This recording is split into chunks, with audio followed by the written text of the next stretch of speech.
আরণ্যক, আমার দিকে তাকিয়ে বলো তো, কাল মাঝরাতে তুমি যাওনি রোশনের কাছে ওকে ওষুধ দিতে?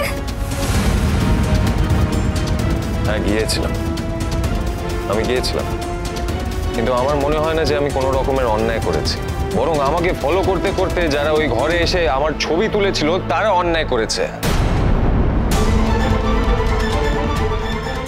আর আমার কোনো অসৎ উদ্দেশ্য ছিল না। আমার যদি অন্য কোনো উদ্দেশ্য থাকতো তাহলে আমি দরজাটা লক করে রাখতাম। দরজাটা ভেজানো ছিল। যারা তোমাকে ইনফরমেশনটা দিয়েছে না তাদেরকেই জিজ্ঞেস করো। মাঝরাতে তুমি ওষুধই বা দিতে যাবে কেন একটা কাজের লোকে? বাচ্চা মানায় তোমাকে এটা?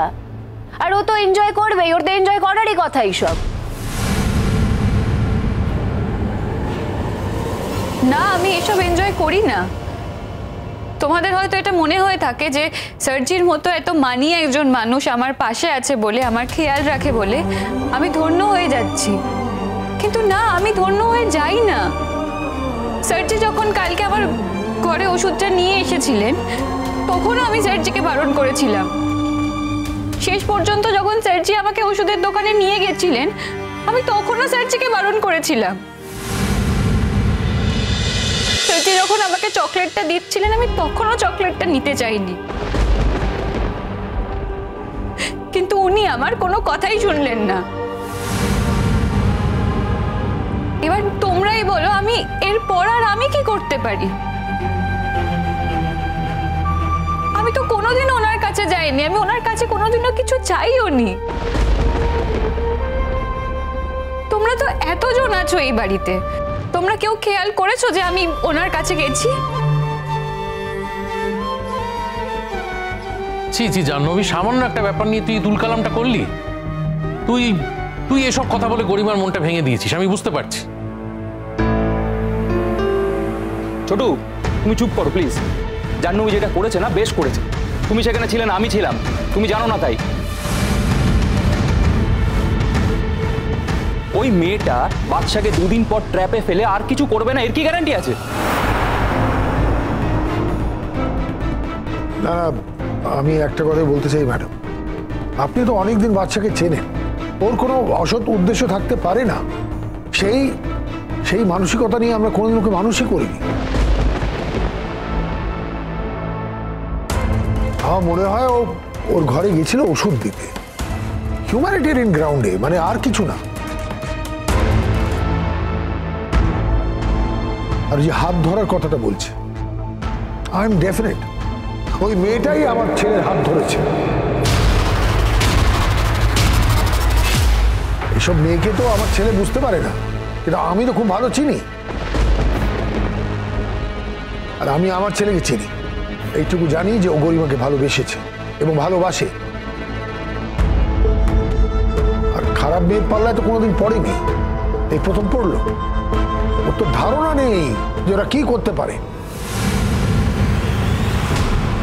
আমি গরিব হতে পারি, কিন্তু আমিও তো কোনো না কোনো একটা ফ্যামিলির মেয়ে, কোনো একজন মায়ের মেয়ে। আমাদের ফ্যামিলির একটা পেডিগ্রি আছে, আর সেই ফ্যামিলিরই আর একজন মেয়ের সঙ্গে আপনার ছেলের বিয়ে হচ্ছে। আমার শরীরেও তো সে একই রক্ত বইছে। তাহলে গরিমা দিদি যদি ভালো হতে পারে, আমি খারাপ হলাম কি করে?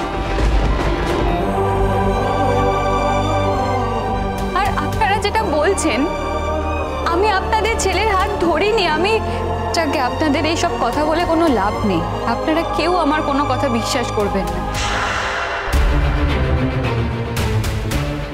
গরিমা দিদি, আমি তোমাকে রিকোয়েস্ট করছি, তুমি প্লিজ আমাকে এভাবে ভুল বুঝো না, বিয়েটা এভাবে ক্যান্সেল করে দিও না। সার্জি হয়তো নিজের মুখে তোমাকে বলতে পারেন না, কিন্তু সার্জি তোমাকে খুব ভালোবাসে গরিমা দিদি।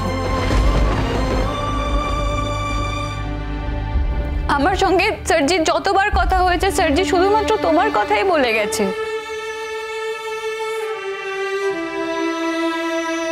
সিরিয়াসলি রোশনি, আরণ্যক যে গরিমাকে ভালোবাসে সেটা তোমার কাছ থেকে কনফার্ম হতে হবে? সেটা নয় মাসি, গরিমা দিদি সবটা জানার পরেও দূরে সরে যেতে চাইছে, আমি শুধু সেটা বলছি।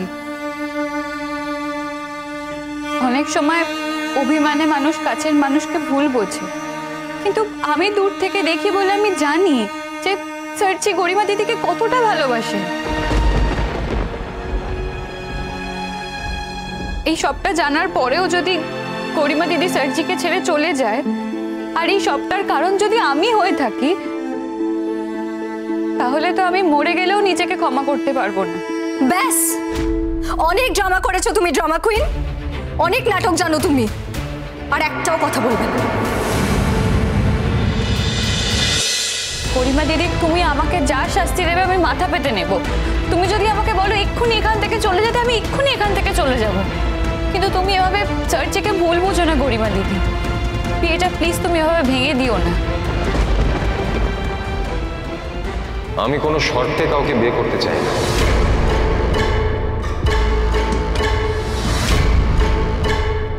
গরিমা যদি আমাকে ভরসা করে, আমাকে বিয়ে করতে চায়, তাহলে সে করবে। রোশনাই চলে যাচ্ছে সেই শর্ত দিয়ে গরিমা আমাকে বিয়ে করবে, সেটা কিন্তু আমি হতে দিতে পারি না। আমি এত সিম্পল মানুষ নই। গরিমা যদি আমার উপর বিশ্বাস থাকে, ভরসা থাকে, তাহলে আমাকে বিয়ে করবে। না হলে, আর যদি বিশ্বাসটা সত্যি হারিয়ে গিয়ে থাকে, তাহলে আমার সত্যি কিছু বলার নেই। এত বড় কথাটা তুমি বলতে পারলে আরণ্য? এতদিনের রিলেশনশিপ আমাদের, সেটার কি হবে? আরণ্য, তুমি কি ভেবেছো যে তোমাকে আমি এত সহজে ছেড়ে দেব? আমার মেয়ের সাথে প্রতারণা করার কি ফল হতে পারে তুমি ভাবতেই পারছো না। বাদশা, বাদশা প্লিজ চুপ করে থাকো। এই পুরোটাই কিন্তু তোমার দোষ, আর একটাও কথা বলবে না তুমি। না, আমি যেটা বলছি সেটা খুব সিম্পল। আমার উপর গরিমা যদি ভরসা নাই করে থাকে, তাহলে আমি যাই করি না কেন, সারা জীবন গরিমা আমাকে ভুল বুঝবে। আর সেই কষ্টটা আমি ওকে দিতে পারি না। তাই আমি ওর ভালোর জন্যই বলছি। আমাদের আশীর্বাদ হয়ে যাবার পরেও গরিমা যদি আমাকে ভুল বোঝে, যদি ভাবে যে আমার চরিত্রের মধ্যে দোষ আছে, আমি ভুল উদ্দেশ্য নিয়ে রোশনের ঘরে গিয়েছিলাম, তাহলে এর থেকে অপমানজনক আর কিছু হতে পারে না মা।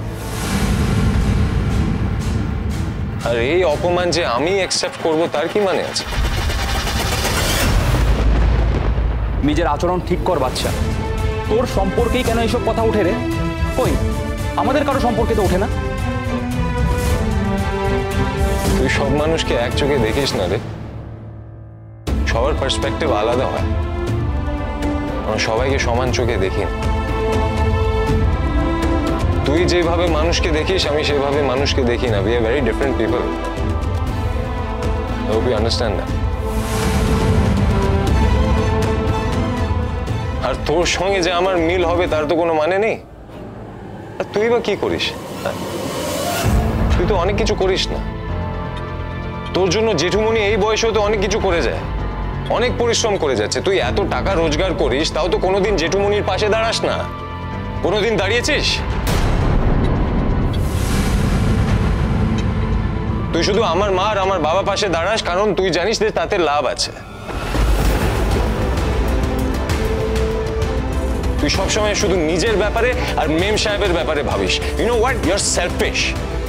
বাচ্চা, আই এম রিয়েলি সরি। তোর যদি খারাপ লেগে থাকে, আই এম ভেরি সরি। কিন্তু আমি এই কথাগুলো বলতে বাধ্য হলাম। আর সুরঙ্গমা আন্টি, আপনি আমার মুখ খোলাবেন না। আপনি আমাকে থানা পুলিশের ভয় দেখাচ্ছেন না? আমি কিন্তু ভয় পাই না। আপনার যদি মনে হয় যে আমি আপনার মেয়েকে চিট করেছি, তাহলে আপনি পুলিশে গিয়ে বলতে পারেন যে আমি আপনার মেয়েকে চিট করেছি। কিন্তু শুধু মুখের কথা বললে তো তারা বিশ্বাস করবে না। আপনাকে তো প্রমাণও দেখাতে হবে, তাই না? আমার খারাপ করার চেষ্টা করবেন প্লিজ।